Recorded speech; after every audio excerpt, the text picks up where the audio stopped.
ครับการเรียนภาษาละนานั้นมันบ่จะยากหยังนะครับมาต้านเรียนอักขระนะครับมันก็คือตัวอักษรนะครับในภาษาไทยเรียนไหมมันก็คือสระใช่ไหมเอาสองอย่างนี้มาผสมกันตามหลักการของภาษาละนานะก็ไอ้มา7 วัน1 เดือนตั้งแต่อ่านออกเขียนได้แล้วครับบัญญัติกับบัญญัติอ่านเรื่องที่มันยากมันก็คือว่าอีแหละถ้าเฮา ใครอยากไปอวดอู้คนอื่นในหูในหันด้วยเฮาเลยนี่มันยากตอนนี้แหละครับมันยากตอนเนี้ยเพราะว่าภาษาละนาวของเฮามันเป็นภาษาที่มันตายไปเลยนะครับ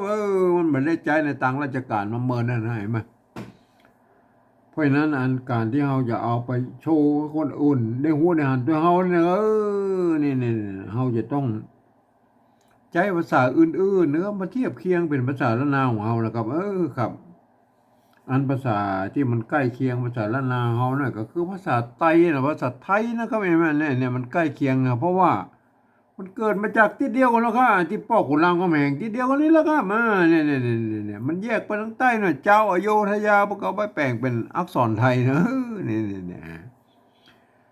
แยกมาทางเหนือหน่อยอันเจ้าละนาพวกเขามาแปลงเป็นอันอักขระละนาน่ะเ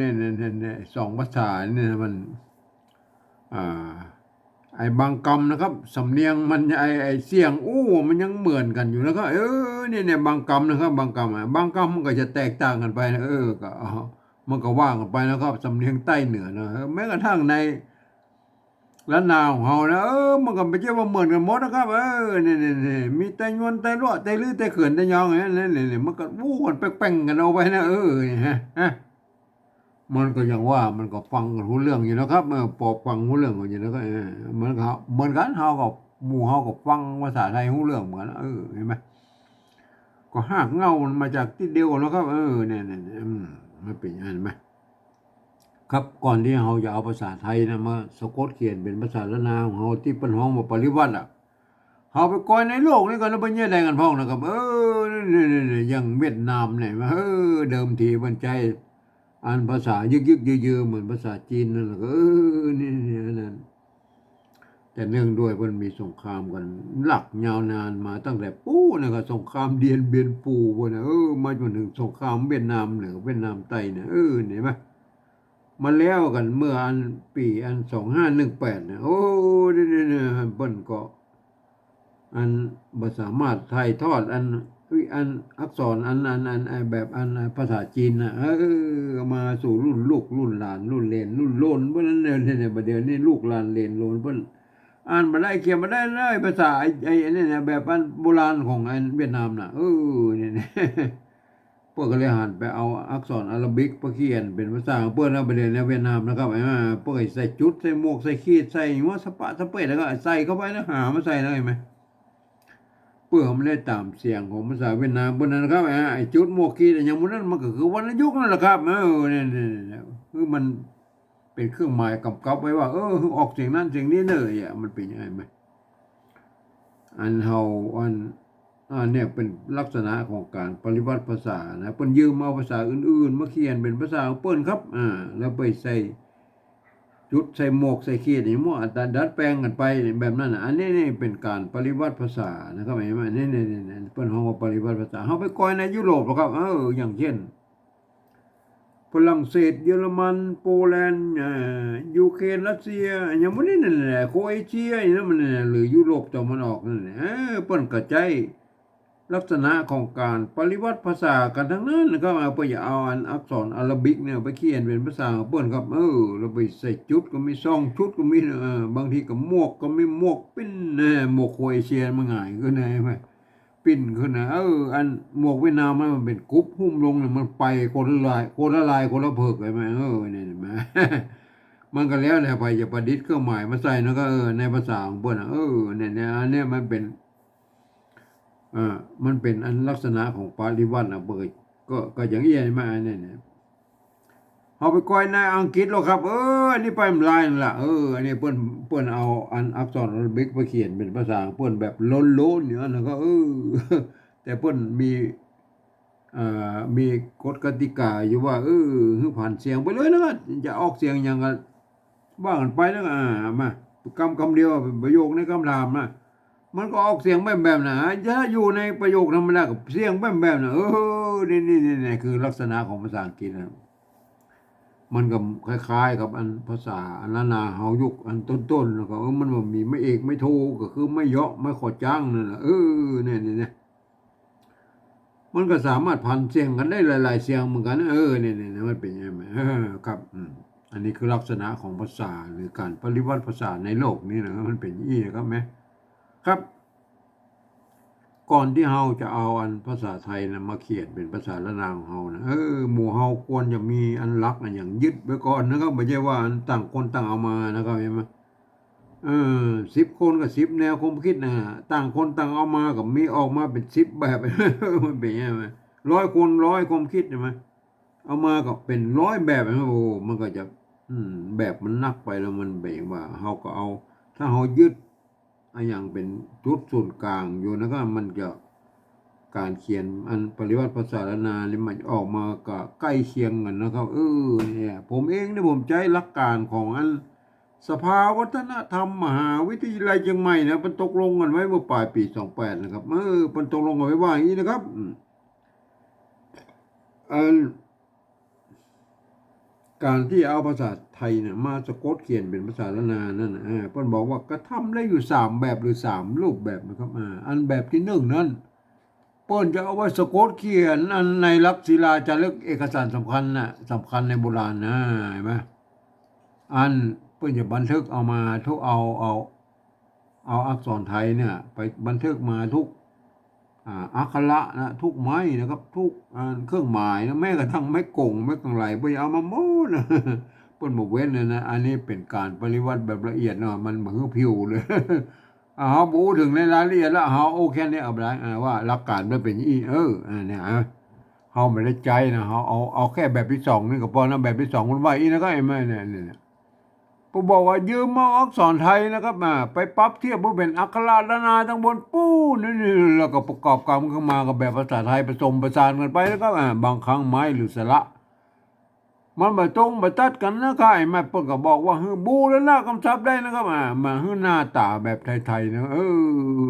แม่แต่เวลาอ่านนั้นท่านนึกถึงว่าเป็นอักขระละนาเนอะมันเป็นอย่างเช่นตัวนี้มันเนี่ย ท่านเห็นว่าเป็นสระเอนะเนี่ยนะถ้ามันประกอบในภาษาปริวัติแบบที่3นี่ต้องท่านต้องหันว่าอันนี้เป็นไม่เก๋ครับเนี่ยมันเป็นอย่างนั้นนะครับบางคนทั่วไปมาอ่านบางครั้งมันจะเข้าใจผิดนะครับว่าบางครั้งอันเสียงมันอาจจะออกเหมือนกันอยู่นะครับบางครั้งมันก็จะแป้งกันออกไปนะมันจะเบี้ยวกันไหมมันจะเบี้ยวไปนะเพราะฉะนั้นคนทั่วไปเขาไปอ่านในแบบที่3พวกนั้นเดี๋ยวเขาก็ว่าแบบที่3เนี่ยหลักการนะใช่ไหมเอามาแบบที่2นี่ก่อนนะครับแบบที่2เอามันแล้วก่อนนะเอาว่าไปนะเอาอันเนี้ยเลี้ยงเลี้ยงเห็นไหมนี่เป็นภาษาละนาเป็นเลี้ยงเห็นไหมเนี่ยความจริงมัน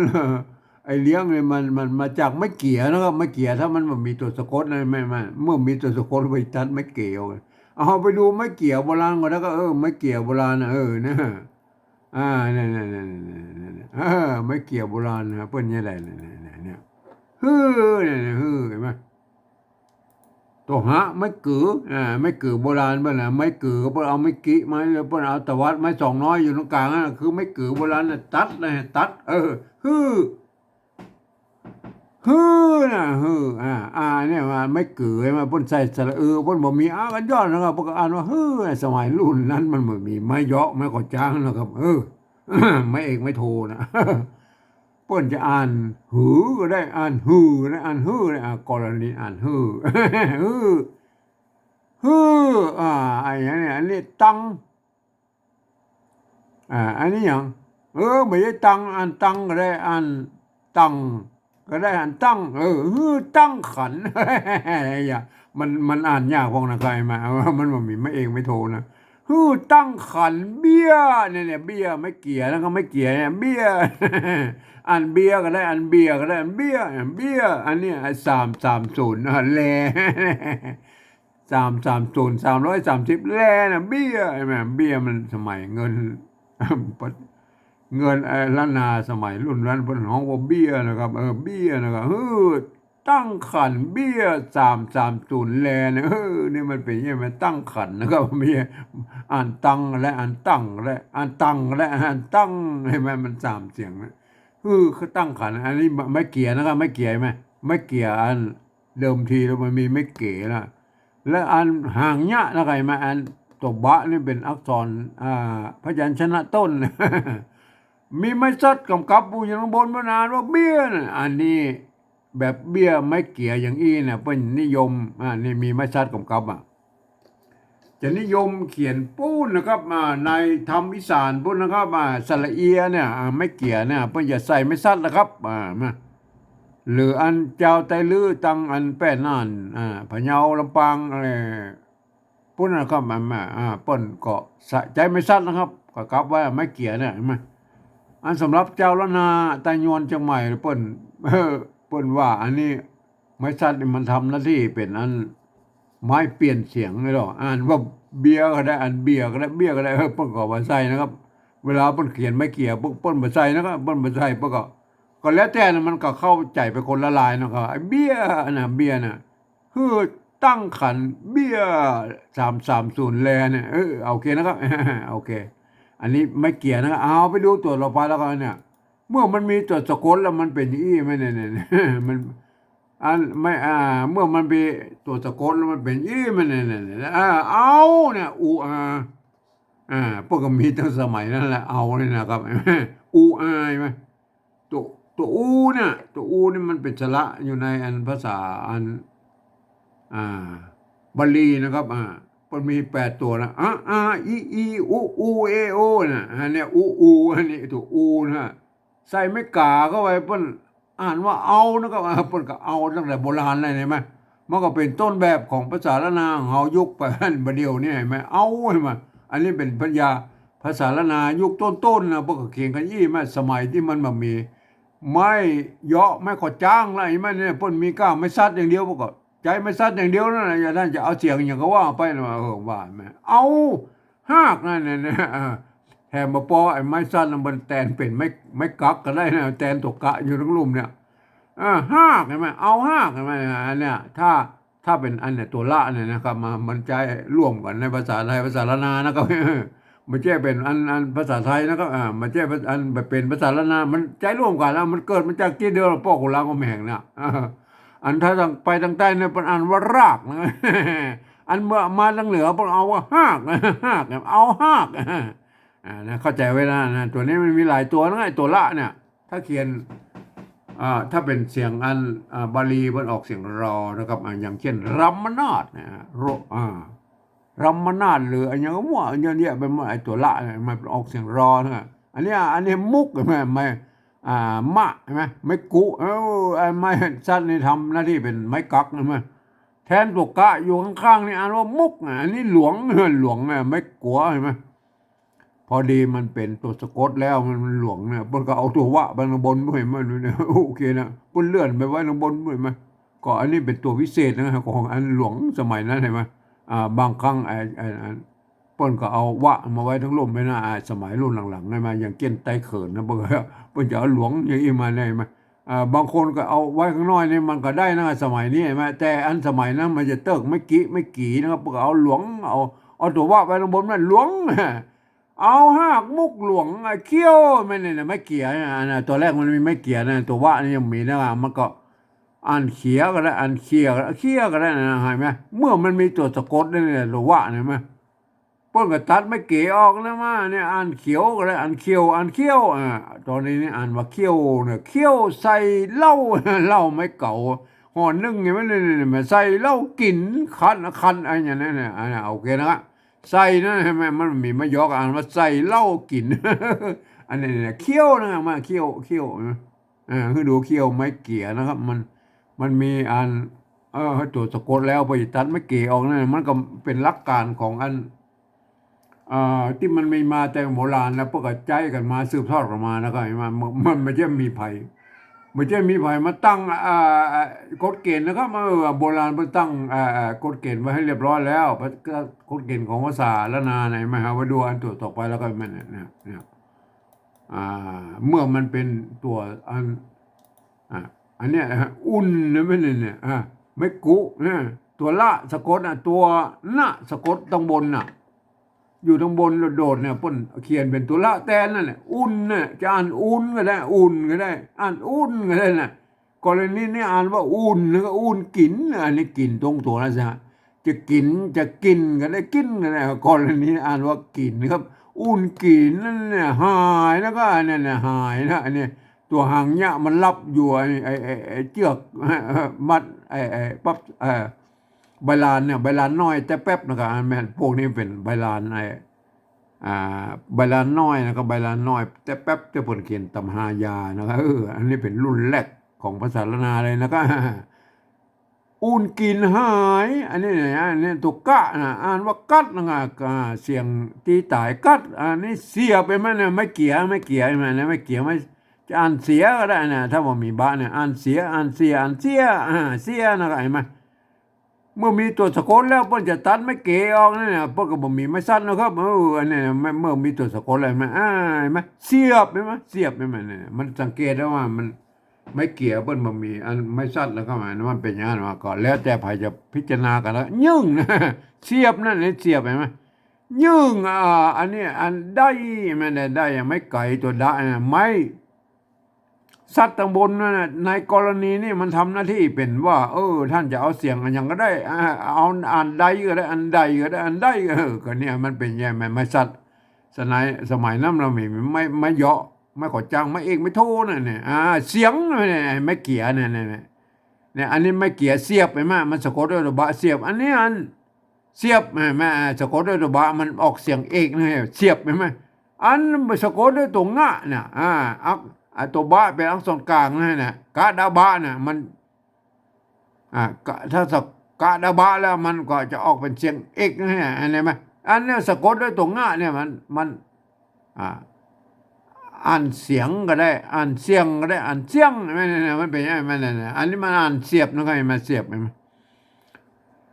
อันนี้อ่านเสียงก็ได้อ่านเสียงและเสียงอันนี้มันเสียงเสียงเสียงแหล่ได้เสียงแหล่เนี่ยไม่เกี่ยวให้มันไม่แก่เนี่ยสกะอันคล้ายๆกับเลี้ยงเฮานะตะกี้นะถ้าเปลี่ยนเป็นตัวละมันก็อ่านเลี้ยงก็ได้อ่านเลี้ยงก็ได้ไหมแล้วบ่ต้องไปใส่ไม่ขอจ้างนะอ่านไหมเฮาไปปิกไปดูของเฮานะไอ้เสียงนี่มันเสียงแหล่เสียงแหล่เนี่ยแหล่ตัวแหล่ในโบราณเบิ่งเขียนอย่างนี้เห็นไหมตัวละห่างลากห่างยาวไปตวัดห่างไปตั้งหลังไว้บางครั้งก็ขึ้นไปหน่อยนะครับห่างมันขึ้นไปหน่อยป่นเอามนเขียนมนอยู่ตรงลุ่มอยู่ตรงบนนี่ก็มีนะครับมันมี2แบบตัวแลนะครับเสียงนะครับเฮาไปดูอันของเฮาแล้วก็ไอ้เสียงเนี่ยเนี่ยเลี้ยงเห็นไหมเนี่ยเห็นไหมเนี่ยเสียงกับเลี้ยงมันใกล้เคียงกันแล้วเนี่ยมันเลี้ยนะครับสมัยอันนั้นมาเกิดจากอันไม่เกี่ยวนะเลี้ยนะครับเนี่ยใส่ตรงงะเข้าไปเนี่ยมีตัวสะกดเนี่ยมาอ่านเลี้ยงอันนี้มันมีรุ่นนี้มันมีไม้ขอจ้างแล้วไม่โทเนี่ยอ่านเลี้ยงมันออกเสียงตีมันเลี้ยงเนี่ยทีนี้ก็บูรณะคำศัพท์เลยนะครับเห็นไหมโอเคนะครับถ้าเป็นแบบที่1เบอร์เขียนอีนะครับมันเนี่ยแบบที่1เบอร์เขียนอีนั่นเนี่ยเนี่ยมากดอันนี้แบบนี้นะมันเลี้ยงนะก็เลี้ยงเนี่ยเปิดไม่เกี่ยวหรือเปิดมีนะครับเนี่ยแบบที่1เบอร์เขียนอีเนี่ยเขียนตัวอย่างเนี่ยเพิ่นเทียบมาตัวเองประกอบว่าอ่านว่าเลี้ยงนะก็ทีนี้เขาก็มันบัดตรงบัดตัดก็เนาะสระไทยกับสระนาน่ะสระเอียน่ะเขาก็เอาสระเอียไทยใส่นะครับมาอันนี้เนี่ยเอาสระเอียใส่ทั้งอันนี้บูรณะคำศัพท์นะเนี่ยไม่ขอจ้างมาก็คือไม่โทรนะก็เนี่ยเลี้ยงนะครับอันนี้บูรณะคำศัพท์นะครับไม่เนี่ยโอเคนะครับท่านเข้าใจไว้นะครับเลี้ยงเนี่ยโอเคนะครับเลี้ยงอันนี้บูรณะคำศัพท์หน้าตาแบบไทยๆเลยเลี้ยงอันนี้ตัวต่อไปอันนี้มันตัวมะนะครับอันนี้ตัวหางมะอยู่เนี่ยอยู่ลุ่มเนี่ยเป็นตัวมะอักษรสูงน้อยแม่อันตัวมะเป็นอักษรต่ำเนี่ยไอ้ตัวมะนี่มันบอกมีกู้มีกิมแล้วก็อ่านภาษาละนาเพิ่นจะแบ่งเป็นอักษรสูงอักษรต่ำแล้วก็เปลี่ยนกันเยาะกันสั้นนะมันจะได้6เสียงนะเห็นไหมอันภาษาไทยมันเปิ้นมี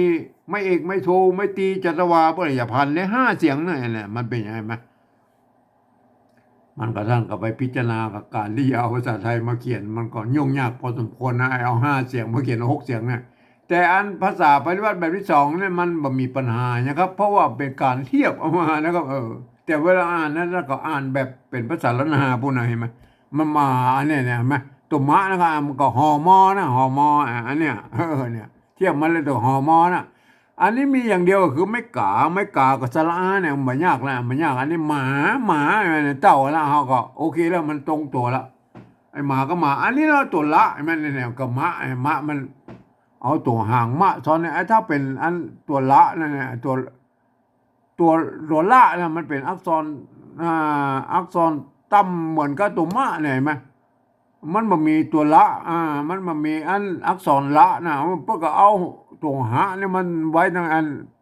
ประกบไว้อยู่อย่างเงี้ยมันอยู่ตรงบนเพื่อมันคมเสียงไอ้ตัวละนี่มันเป็นตัวละไอ้มันเนี่ยตัวละไอ้มันก็คล้ายๆตัวมะเนี่ยมันมะมะละไอ้มันตัวละหอรอนะใจหอรอใช่ไหมหอรออันนี้ก็คือไม้กาเนี่ยอันเดียวกันเนี่ยไม้กาสะกดด้วยเนี่ยนะเมื่อมันสะกดด้วยเนี่ยมันนั้นไม้กาอยู่อันตั้งหลังเนี่ยมันจะต้องอันตัวเนี่ยนี่ต้องอยู่ตรงลุ่มนี่เนี่ยเพื่อกับแปลงไว้เป็นหางเนี่ยใช่ไหมเนี่ยหลายนะโอเคนะครับอันนี้มันยากแล้วก็ไอ้เนี่ยตรงตัวนั่นไอ้มาก็หลายเนี่ยอันตัวมันจะยากตัวไหนเนี่ยไอ้นี่ตัวนี้เนี่ยไอ้มันเนี่ยเผื่อไม่เกลือนะครับไม่เกลือเผื่อตัวพระอันนี้เนี่ยเผื่อเนี่ยถ้าเป็นแบบที่หนึ่งพวกก็เอายี่แล้วกันเนี่ยแบบที่หนึ่งเนี่ยไม่กี้ไม่ย่ออันตัวนะทั้งรูปนี่แล้วก็ตรงนี่เนี่ยเป็นแบบที่หนึ่งนะครับเห็นไหมทีนี้เขาเป็นแบบที่สองเขาเนี้ยได้แล้วครับเอาละอันนี้แบบที่หนึ่งมันได้แล้วนะแบบที่หนึ่งนะเขาเป็นแบบที่สองแล้วเขาเนี้ยได้เขาเนี้ยได้นะอันนี้เขาต้องเขาจะต้องบูรณะกำซับแล้วนะครับเห็นไหมเห็นไหมบอกเปิ้นเขาว่าบูรณะกำซับได้แบบที่สองเนี่ยก่อนนี้เขาจะบูรณะกำซับอันนี้แบบที่หนึ่งมันได้นะพอเขียนได้นะเห็นไหมอันเขาก่อนอันเขาไปกอยอันภาษาโบราณนั้นไม่อันไม่เกลือนะก็ไม่เกลือเขาไปศึกษาไม่เกลือก่อนนะครับไม่แต่ก่อนนั้นนะไม้เกลือก็ไม่เกลือนะเปิ้นใช้ร่วมกันแล้วก็ไม่แม่เนี่ยอันโบราณอ่ะเนี่ยแอนลุษะไม่กี่อยู่บนไม้อันยนเนี่ยเปิ้นเป็นไม่เกลือก็ได้ไม่เกลือก็ได้นะไงแม่มันเป็นยังไงไหมมันเปิ้นอ่านว่าผีถ้าเป็นยองแล้วก็ผีเสือหลงผีเสือหลงอันนั้นถ้าเป็นอันเจ้าละนาทั่วไปมันผีเสื้อนะครับเสื้อหลวงหลวงในหลวงบนเอาตัวว่าไว้บนนะครับใช่ไหมผีเสื้อหลวงเห็นไหมมันจะเป็นสระก็ได้สระก็ได้ไหมเนี่ยว่าเป็นอย่างโบราณมันใช้ร่วมกันนะไอ้รุ่นนั้นนะรุ่นแรกๆเลยไหมไอ้รุ่นโบราณยุคหลังๆเพิ่นจะเอาสระเนี่ยเพิ่นไม่เกลือเนี่ยเพิ่นจะเอากันย้อนเอามาประกบลำตัวนะให้มันเป็นสระนะครับถ้าบ่มีอย่างนี้เพิ่นอ่านเป็นสระนะมาเป็นยังไงมันเป็นท่านก็เข้าใจว่านะแต่รุ่นนั้นเพิ่นก็เขียนกันอย่างนี้นะเพิ่นใจร่วมกันนะเอาไปดูก่อนนะเพิ่นร่วมกันอย่างใดนะครับเห็นไหมอันนี้เนี่ยเป็นครับกรณีที่เป็นมันไม่เกลือนะบางทีพวกก็เขียนอย่างอี้นะครับไม่เกลือเนี่ยอันสระน่ะอันเนี่ยเดือนนี่มันเดือนนี่มันเดือนน่ะไม่เกลือมันออกเดือนนี่แล้วมันเป็นสระแล้วครับเห็นไหมสระไม่เกลือเนี่ยมันก็ไม่มีกี่แล้วเอาตัวอันย้อนนี่เปิ้นเอาตัวหน้าสะกดอยู่ตรงบนเนี่ยเปิ้นเขียนเป็นตัวละแทนเนี่ยมันก็ไม่ใช่ว่าอันไผมาอันตั้งกฎเกณฑ์ขึ้นมานะครับโบราณเขียนมาอย่างนี้แล้วเนี่ยเก้าเงามันก็เป็นสืบทอดกันมานะครับเดือนไฟแม่ลูกอ่อนนั่นเดือนไฟแม่ลูกอ่อนไอ้เดือนนี่มันตัวหน้าสะกดอยู่ตรงบนแบบเปิ้นเขียนเป็นตัวละแทนนะครับเดือนอันนี้เป็นสระนะครับไม่เกลือนะครับไม่เกลือนะฮะเขาไปดูตัวต่อไปแล้วครับอันเนี้ยกรณีนี้มันเป็นอย่างนี้แม่เนี่ยเอาน่ะเอาน้ำไม่ใช่ตัวนามีไม้กังวนอยู่แล้ววนกับกลายเป็นไม้กำแล้วก็เห็นไหมก็อ่านว่าน้ำน้ำน้ำน้ำความจริงอ่านน้ำนะครับแต่เวลาจริงออกเสียงออกมามันน้ำนะครับเอาน้ำพึ่งเนี่ยกรณีนี้เป็นไม่เกิดแล้วสระแล้วเห็นไหมเนี่ยมันเป็นเพิ่งน้ำอ้อยพริกขิงหอมบดด้วยกันนี่มันเป็นน้ำเพิ่งน้ำอ้อยมันเพิ่งเราไม่ใช่น้ำเพิ่งนะครับ ไม่ใช่น้ำเพื่องนะครับน้ำเพื่องไม่ใช่นะครับน้ำเพิ่งเปิ้นเพิ่งนะเปิ้นออกเพิ่งนะแม่เนี่ยเปิ้นก็เขียนเอี้ยนไว้เพิ่งอันนี้เป็นสระแล้วเห็นไหมตะกี้มันสระเอื้อนนะสระนะเห็นไหมเดือนเนี่ยมันเป็นมาเพิ่งเพิ่งเพิ่งเพิ่งเพิ่งเห็นไหมเนี่ยเพิ่งอันนี้เป็นเขาไปดูตัวเราไปแล้วเพิ่งเห็นไหมมันสระอันสระเนี่ยสระเนี่ยเห็นไหมเนี่ยเป็นสระเห็นไหมเนี่ยอันนั้นตัวนี่มันเนี่ยห้างเนี่ยตัวละไม่กลางตรงง่ะเนี่ยอ่านห้างก็ได้อ่านห้างเนี่ยตัวถ้าเป็นไทยเนาะก็อ่านร้างเนาะก็ห้างเย็นใช่ไหมอันตัวยะเนาะเบอร์เปิดออกเสียงยอยักษ์ไทยก็เย็นนะห้างเย็นงาจ้างนอแฮดนะนอแฮดใช่ไหมไทยอันไทยออกแรดนะนอแรดอันเมืองออกนอแฮดเข้านะก็เข้าแล้วก็เยิงเนี่ยเยิงใช่ไหมเยิงเนี่ยเข้าเยิงตัวเนี้ยนั่นอันนี้เป็นอันนี้เป็นสระ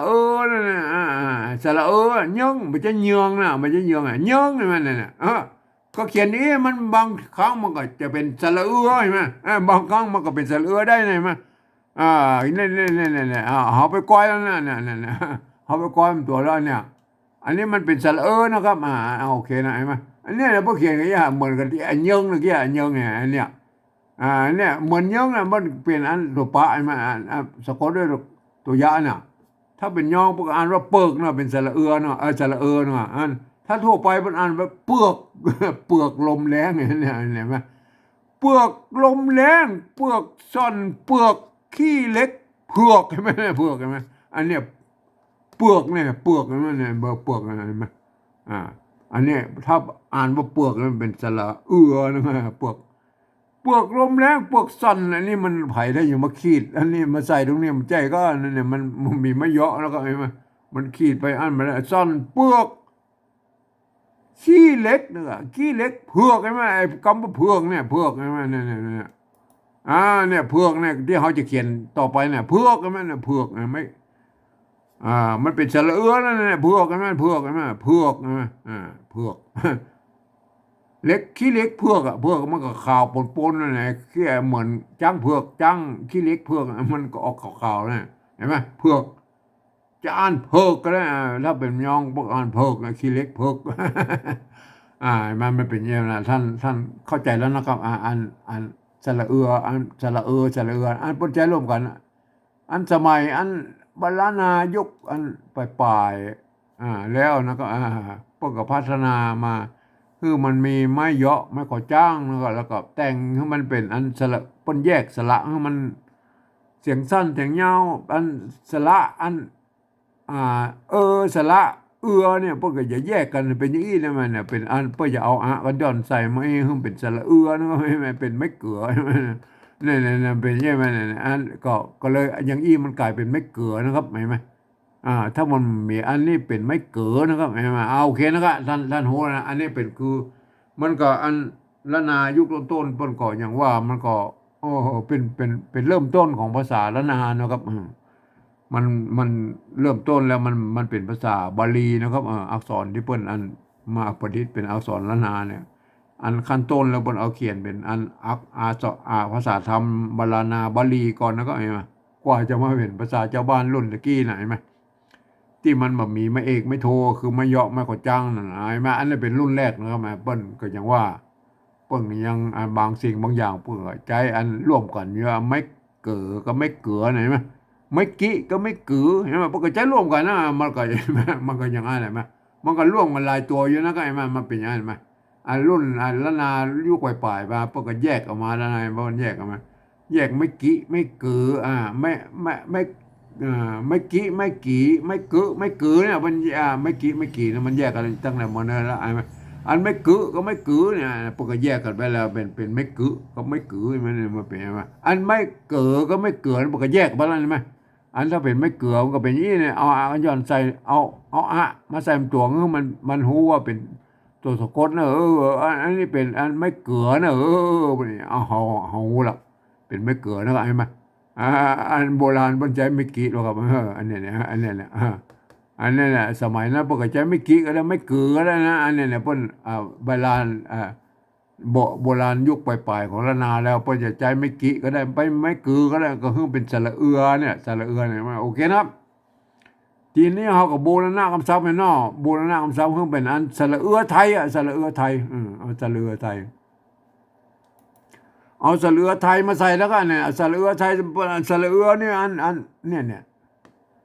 ปัจจัยสระอือครับเห็นไหมมาเหยาะแล้วกันมาเหยาะทีนี้มันตัวกันย้อนเนี่ยมันมี2 ตัวกันย้อนตัวแล้วอันนี้ตัวเฮาเอาตัวเดียวก็พอนะเฮามันหน้าตาแบบไทยนะครับไม่เอาเป็นนี้ไหมอันนี้คือแบบที่2ครับแบบ2แบบที่1ก็เขียนให้ดูแล้วเป็นเพิ่นจะต้องเขียนอย่างไหนไหมอันนี้แบบที่2เนี่ยอันนี้บูรณะคำศัพท์แล้วนะครับเห็นไหมเพื่อนั่นเนี่ยเลี้ยงมาหลายเพื่อนะอันนี้ตัววะเห็นไหมวอนะครับตัววะอันนี้ตัวว่านะครับตัวว่ามันเนี่ยไม้ก่อนะไม้ก่อเนี่ยอันไม้ขอจ้างรุ่นนั้นมันมีอันนั้นเราประกันวอนะเนี่ยวอมาเอาไปก้อยเอาไปก้อยอันไม้ก่อก็นะไม้เก่าไม้ก่อโบราณพวกมีตัวเอี้ยมันเนี่ยก็คือไม้กางมนเนี่ยไม้กางมนอยู่ข้างบนแล้วก็ประกบอยู่อันก็ย้อนอยู่ข้างลุ่มเป็นไม้ก่อนั่นนี่ปนอ่านว่าอย่างนี้นะตัวสะไม้ไก่ใช่ไหม จะอ่านใสก็ได้อ่านไสก็ได้อ่านไส้ก็ได้กรณีนี้อ่านว่าไสนั่นเนี่ยไอ้มันเกิดไม่เกิดอะไรไม่เกิดอะไรไม่เกิดไม่เกิดอะไรไหมไส้เกิดไส้เกิดถ้าเป็นยองถ้าเป็นอันชาวบ้านทั่วไปก็อ่านไส้เกลือเนี่ยนะมันเป็นยังไงไส้เกลือเกลือมันเป็นสระเอืออะไรสระเอือสระเอืออะไรไหมมันสระเอือสระมันใช้ร่วมกันนั่นน่ะไส้เกลือไส้เกลืออันนี้ป้อแม่นะไม่ก่อแม่ตัวป้าใส่ไม่ก่อประอ่านว่าป้อมาอ่านป้อแล้วอ่านป้อก็ได้อ่านป้อก็ได้กรณีนี้อ่านว่าปอตัดนะปอตัดสะน้อยสะน้อยเนี่ยตัวเนี้ยอ่านสะน้อยสะน้อยกับนิดหน่อยนิดหน่อยกินหายเนี่ยเป็นไงวะไอ้สะน้อยนั่นแหละก็มาสะน้อยไหมพวกก็เอาสุดสะนะมาเอาตัวหน้ามันเป็นหางหน้าซ้อนอยู่เนี่ยพวกก็เอาอันนี้เนี่ยอากันย้อนอยู่มันรับอยู่นิดหน่อยนั่นเนี่ยอากันย้อนใช่ไหม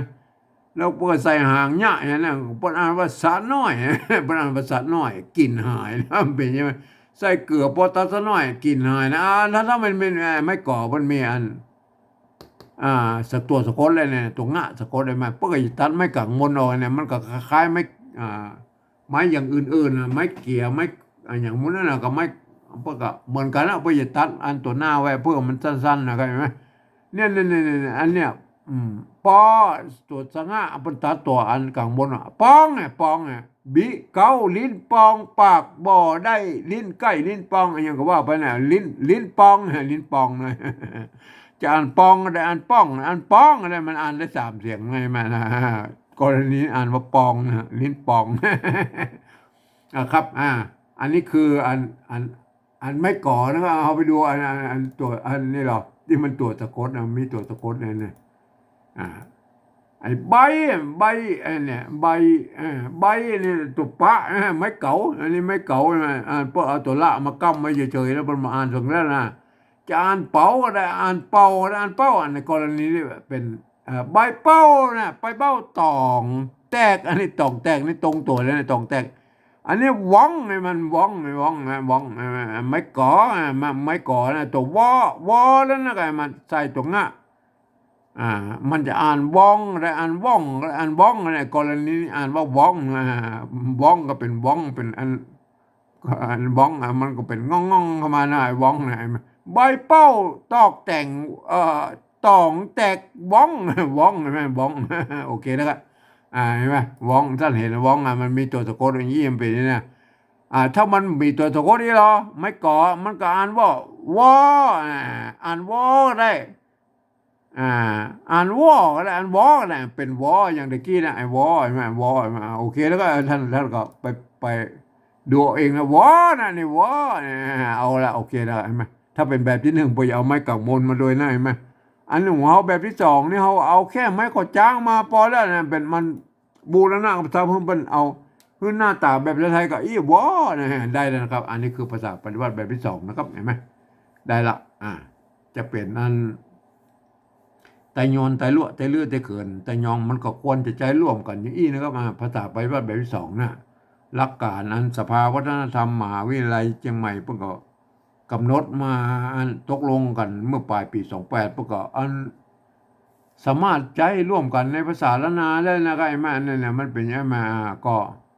ท่านก็ไปพิจารณากันนะครับเพื่อให้มันอันเป็นสื่อกลางของอันภาษาละนาของเรานะก็ควรจะใช้ร่วมกันนะครับอันแบบที่สองเนี่ยก็อ่านท่านเป็นอันเผ่าพันธุ์ใดท่านก็อ่านไปตามอันลักษณะของท่านนะครับอันวันนี้จะอ่านแบบสำเนียงเชียงใหม่แต่ยวนนะครับอ่านไว้นะครับเลี้ยงมาลายเพื่อวอเนี่ยมันเป็นเลี้ยงมาลายเพื่อวอวอเห็นไหมอันเชียงใหม่มันเรื่องลากยาวๆหน่อยก็วอไอ้มันถ้าเป็นอันไตลือทางลำปางแป้นนั่นเป็นยาวประกอบออกเสียงสั้นเลยว้าวว้าวมันห้วนสั้นๆอะไรมันมาเป็นว่าถ้าเป็นอันไตยองเนี่ยมันก็จะออกคล้ายๆเสียงเอกนะมันก็ออกไปนะมันมาเวอร์ว่ามันออกไปดังยองก็คือมันเสียงมันจะกดเสียงไปต่ำแล้วก็มันเป็นอย่างนั้นมันก็ปิ้นกันนะปิ้นโอเคนะอันนี้คือแบบที่สองครับแล้วแบบที่สามนะมันเปิ้นว่าอย่างนี้นะครับไอ้ตามอันหลักการของภาษาละนาภาษาปริวัติแบบที่สามนะเห็นไหมเปิ้นตามอันที่สภาวัฒนธรรมมหาวิทยาลัยเชียงใหม่เปิ้นตกลงเอาไว้เมื่อปลายปี28นะเห็นไหมเปิ้นตกลงเอาไว้ว่าเนี่ยเปิ้นบอกว่าฟังหลักการนะเปิ้นบอกฟังเอาเสียงภาษาลานลำบนปุ้นเปิ้นเปล่งเสียงเอาไม่ได้ก็เอาภาษาไทยเขียนไปจะนานนี่โลเนี่ยเปิ้นอูตัวเอียนะครับเปิ้นอูตัวใหญ่ไหมแต่เปิ้นก็บ่ได้เปิ้นก็บ่ได้ลืมคิดไปเนาะครับว่าภาษาไทยมันเป็นระบบ5เสียงแล้วนี่ไหมภาษาละนามันเป็นระบบ6เสียงนะครับมันการที่จะเอาภาษาระบบ5เสียงนะมันมาเขียนเป็นระบบ6เสียงนี่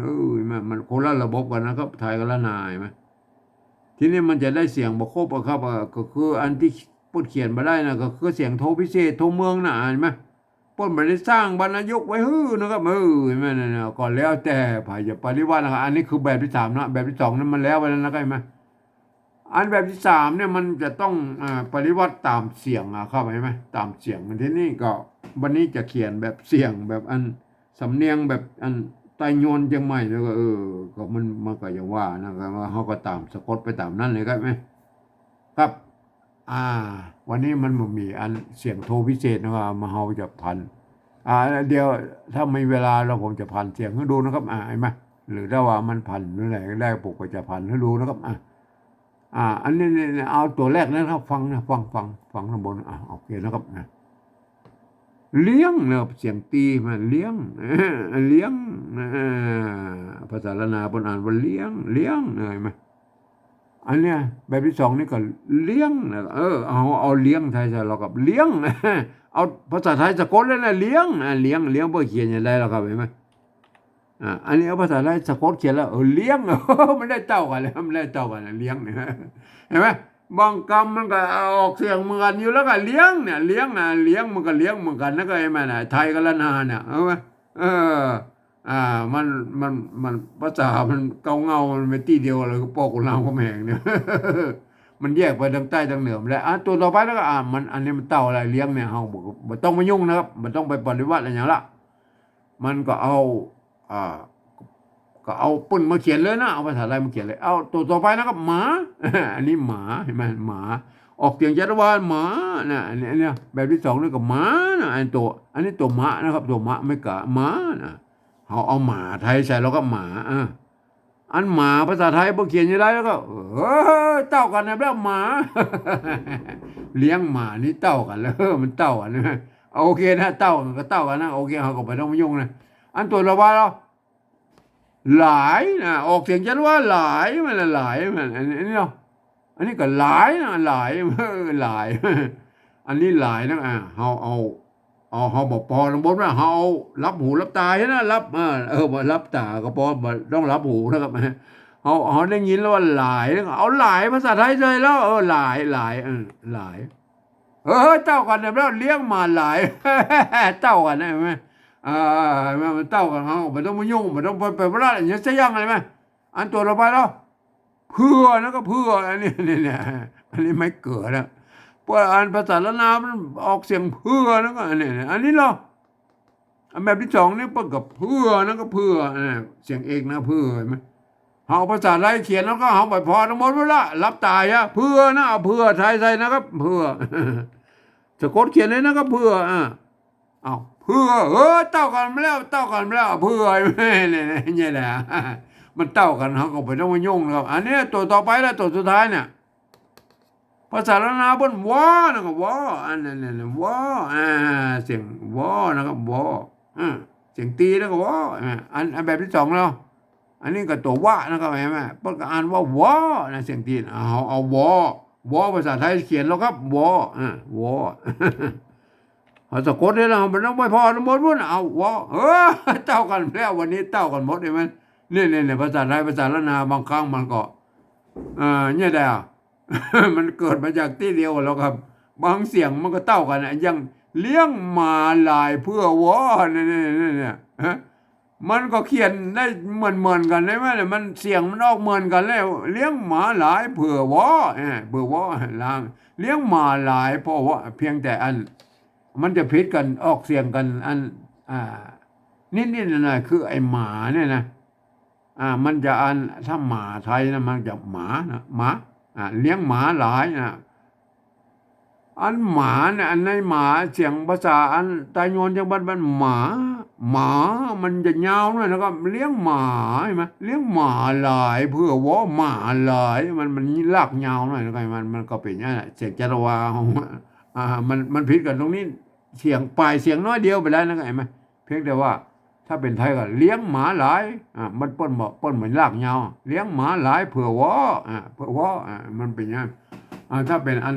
นเนี้ยมันเสียงจัตวาเนี่ยนะครับเห็นไหมถ้าเป็นล้านนาพอจะลากยาวหน่อยมันก็เป็นแค่นี้แหละก็มันก็เป็นใช่ไหมวันนี้มันมีเสียงโทพิเศษก็โอเคนะก็เว้นไปวันนะครับเห็นไหมถ้ามันวันใดมีผมก็จะผ่านนะรู้นะครับเห็นไหมเนี่ยมันได้แล้วนะใบแล้วนะถ้าเป็นฝรั่งมังค่าลูกที่ไหนมาแล้วก็ถึงแม้ว่าจะเป็นฝรั่งมังค่ามาเวลาเข้ามาอ่านเนี่ยก็อ่านเนี่ยไปตามหลักการของภาษาไทยได้ไหมไม่เนี่ยเกือบทุกประการยกเว้น ยกเว้นอันวันนี้มันมีกรรมเสียงโทพิเศษนะยกเว้นกรรมที่มีจุดอ่านออกเสียงโทพิเศษนะครับเห็นไหมเนี่ยกรรมที่มันมีไม้จัตวาก็อ่านเป็นเสียงจัตวานะครับถ้ามันกรรมอยเป็นพยัญชนะต้นอ่านเป็นยอยักษ์ไทยนะไงแม่กรรมที่เป็นยอยักษ์แบบอันตัวเดียวมันก็อ่านเป็นยอยักษ์ละนานะมันเป็นใช่ไหม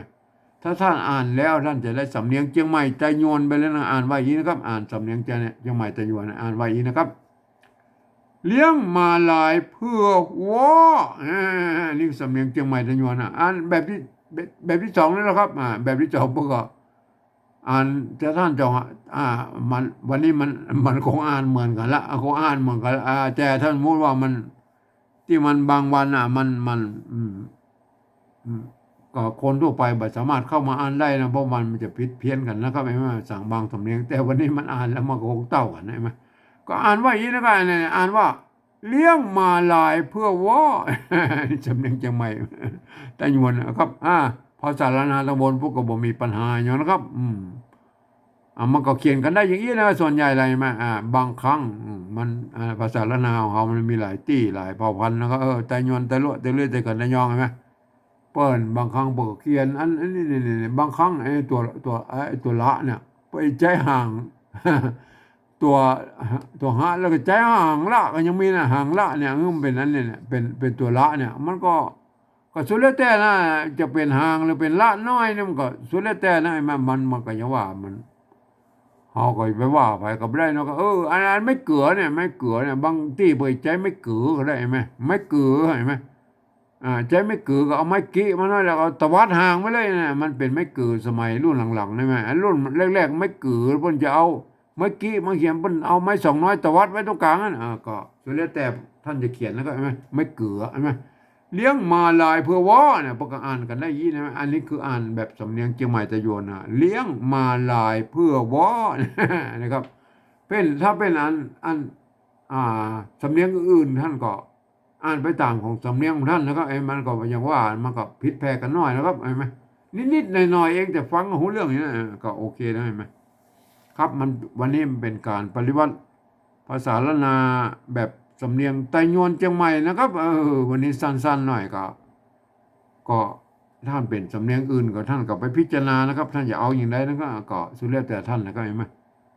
ครับวันนี้ผมก็ขอบรรยายเพียงแค่นี้นะครับ